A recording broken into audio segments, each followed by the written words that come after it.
कुरवड्या बनवायच्या म्हणून अमेरिकेवरनं खास माणसं मागवली. हे मोठमोठ्या मशनी घेऊन अमेरिकेची माणसं लागली कुरवड्या टाकाय. कुरवड्या बघून मला सुचलं की चायनावाली इथनच आपलं नूडल्स मागवत असणार. तेवढ्यात मित्राचा फोन आला. म्हणला चल मला अंग सोडून ताप आलाय दवाखान्यात घेऊन. इथं मी बिना डॉक्टरचा दवाखाना पहिल्यांदाच बघितला. नंतर आलो घरी. काल पाकात टाकलेले गुलाबजाम ठेवलं होतं मुरायला. आज म्हटलं त्याची टेस्ट घ्या. केस लय वाढली म्हणून गेलो कापाय. तर माझ्यासारखी दिसणारी सेम टू सेम 2 माणसं तिथं बसली होती.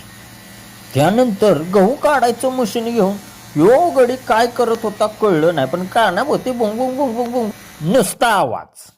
अर्ध टकलं करून म्हणला एवढंच होतं एवढ्या पैशात असं म्हणत त्याने मला लावलं हाकलून.